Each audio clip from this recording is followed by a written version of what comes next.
Welcome back to another episode of Rock Boys Football. As a Michigan fan myself, we have a ton of storylines heading into spring practice, and most notably, the offensive side of the football, right? When you have a five-star quarterback like Bryce Underwood joining your program, that is naturally going to get a lot of the national media attention, especially when you bring in another offensive coordinator and Chip Lindsey as well.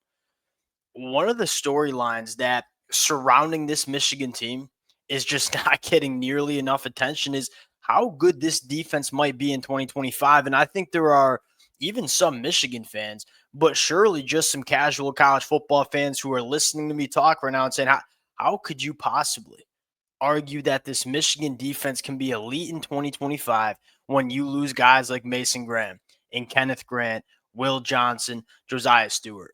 Well, those are some elite talents, especially a guy like Mason Graham. And there's no way you just replace a singular player like Mason Graham. I don't think Michigan has Mason Graham on this roster going into 2025, but there are a lot of other storylines surrounding this Michigan defense where you can point to and say, this should be a really good defense in 2025. And it was a really good defense in 2024 as well. It just didn't get the national media attention because Michigan wasn't winning that many football games because the offense was as bad as it was.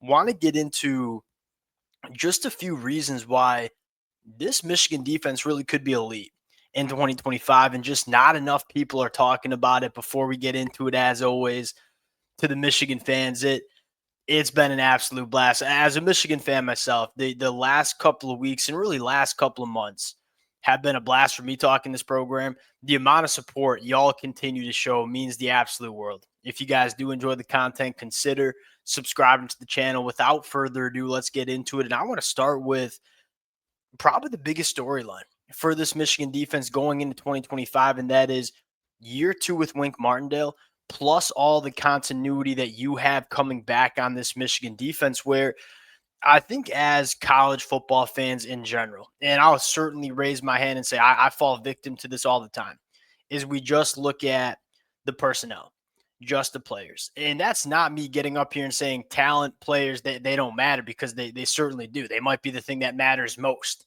in the sport of college football. But especially in this era of college football where you have the transfer portal and you have coaches just moving around year to year, continuity matters a heck of a lot more. And it's a way bigger storyline than it was 10 years ago in the landscape of college football. And you look at part of the reason why Michigan might have struggled in 2024 on both sides of the football at times was that there was no continuity with this Michigan team. I mean, you had a brand new coaching staff, pretty much a brand new football team from a roster standpoint as well. It was a talented roster, but the continuity was certainly not there for Michigan in 2024. And I think it was one of the things that made that Michigan 2023 team as good as it was. Going into 2025, you have a lot more continuity, but I want to start with Wink Martindale. This to me is a big storyline because you look at the back half of 2024, specifically the month of November, and you look at how this Michigan defense was playing. It was playing at an elite level, starting with that Indiana game, an Indiana offense that was averaging over 380 yards per game of total offense. Michigan held them to 246 yards, had 4 sacks, 8 tackles for loss. Then you go to the Northwestern game, where Northwestern only mustered 127 total yards. Michigan had 6 sacks, 8 tackles for loss. They only gave up 6 points. Then you go to Columbus, Ohio, an Ohio State offense that was a buzzsaw the entire college football playoffs. Michigan holds them to 10 points, 250 total yards. And then you cap it off with a bowl game against Alabama, in which you did not have Mason Graham, you did not have Kenneth Grant, you did not have Will Johnson on the football field. You hold an Alabama offense to 13 points, you have 5 sacks, 6 tackles for a loss. The month of November, the last 4 games of that season for Michigan, this defense was nothing short of elite. And I think one of the biggest storylines was, Wink getting more comfortable running this Michigan defense. And there's really kind of 3 things that fire up. One is that I think the players are getting more comfortable with how Wink Martindale wants this defense to run, where it's a very similar defense that Mike McDonald ran, that Jesse Minter ran. But Wink Martindale's going to put his own twist on things. And I think you saw this Michigan defense early in the year, struggle with certain blitz packages, struggle with certain zone coverages, have a couple of busts in the back end.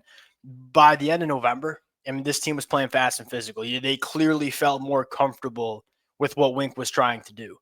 Number two is Wink gets more comfortable coaching his own players. You have guys like Zeke Berry or a guy like Jay-Sean Barham, or you could throw in a guy like Cole Sullivan, guys that can do so many different things. And as Wink Martindale gets more comfortable with these football players, you get more comfortable in terms of how do you use them the right way and maximize what they can be as football players.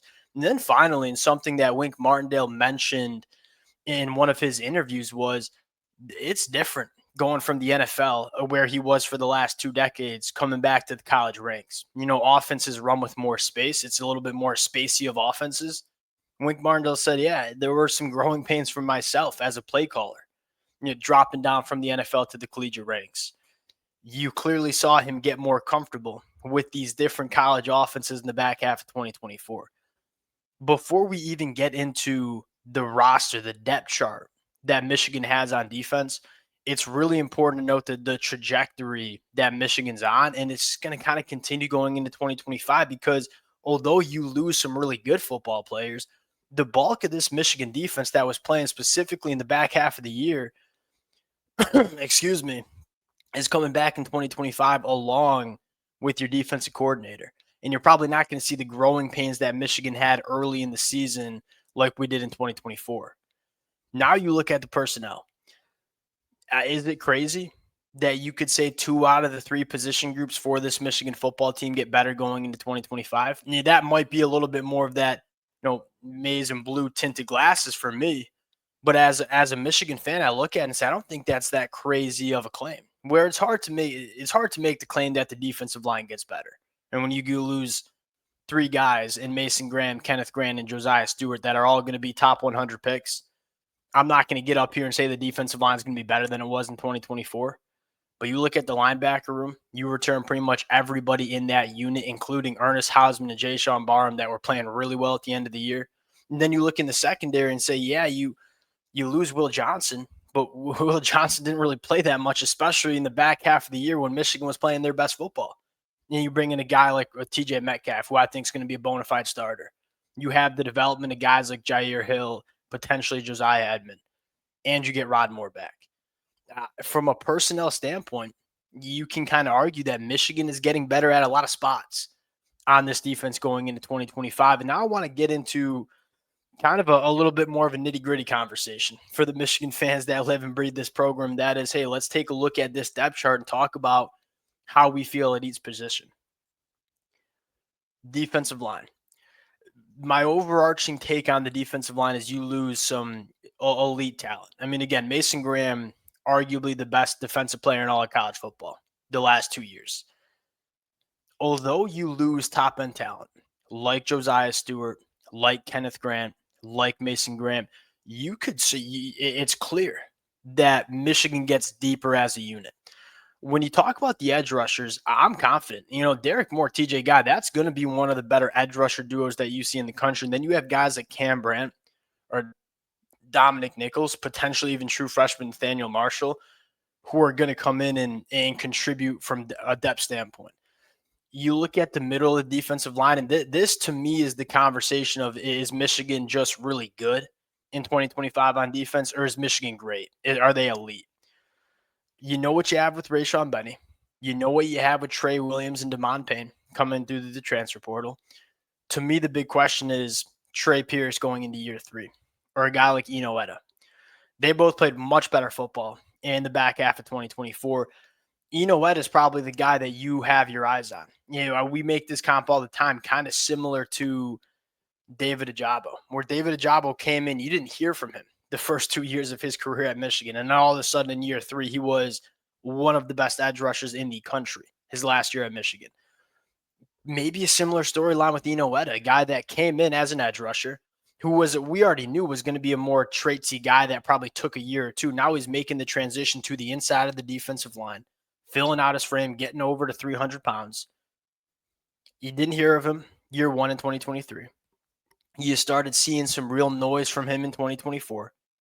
Is 2025 year 3 that year you get the best out of Inoue? And if you get that, and if you get that from a guy like Trey Pierce as well, not only are you deeper because you have guys like Rayshon Benny, Demond Payne, Trey Williams, guys that we know can play, but could you potentially get an all-conference performer from a guy like Inoue or a guy like Trey Pierce going into year 3?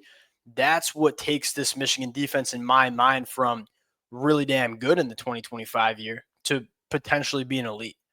The linebacker room, I love, right? You talk about Ernest Hausman and Jay Barham. When you return your 2 starting linebackers, that's massive because those guys are the leaders, the captains of the defense. Those are the guys that are getting the plays from the sideline. Those are the guys that are getting the right call in for the defense. And you return both of those guys that played really good football, specifically Ernest Hausman. I mean, Ernest Hausman is a guy that he didn't miss a single tackle in the month of November for Michigan on defense. He was playing elite football in the back half of 2024. And then you get a guy like Jay Barham, who probably the guy that I'm most excited for going into the 2025 year because, year one, not only within this Michigan team, but with a new defensive coordinator, it was, all right, let's get Jay Barham acclimated to this football program.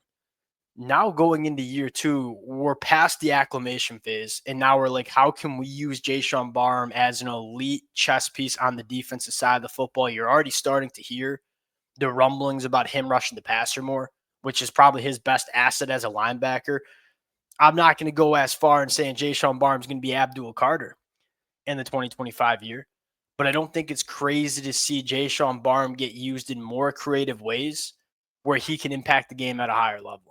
And then you look at the secondary, and again, I think a lot of people are going to say, well, you lose Will Johnson.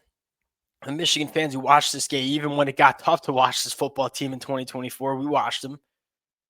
Will Johnson didn't play in the back half of the year. And you saw some really good things from guys like Zeke Berry, who was playing some boundary cornerback, playing some nickel. Jair Hill, very well. You're talking about a guy that could be all conference. Jair Hill. There were some growing pains. He's an aggressive cornerback that liked to bite on some double moves at times. As he gets a little bit more development between the ears and kind of understands, hey, when do I go jump routes and go get my hands on the football, and when do I not do that? You might see a massive step from Jair Hill. Talk about Josiah Edmond or a guy like Shamari Earls, 2 of the guys that from a talent level standpoint might be the most 2 talented cornerbacks that we see in this room.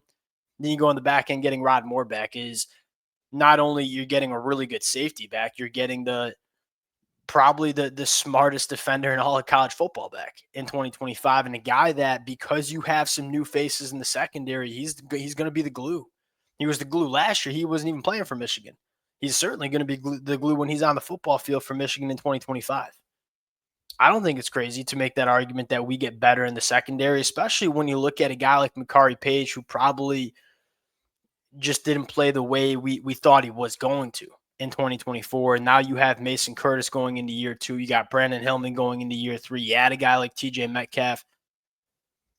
Year 2 with Wink is by far the biggest driver of my idea that Michigan gets better on defense. And then you start looking at the personnel and saying, yeah, you lose some top-end talent, but you return the bulk of this defense from a personnel standpoint. And I think you get better at a couple of positions because you return guys and because you make some transfer portal additions. It's a deeper defense than we saw in 2024. It is probably worth mentioning as well. Michigan struggled, especially on the defensive line in terms of depth. That starting 4 for Michigan on the defensive line was as good as any in the country last year. Talk about Mason Graham and Kenneth Grant on the inside, Derek Moore, Josiah Stewart on the edge. I don't think anybody had a better defensive line in terms of starting 4. But when Michigan had to get into their depth, it wasn't there the way you wanted it to be there. I think they're deeper too. And so you look at it, you lose some top-end talent, but the continuity, the depth, year 2 with Wink Martindale, a lot of reasons to believe this Michigan defense takes a step. And I mean, we're probably going to talk most about the offense in spring practice because you have a new OC and you got a new quarterback.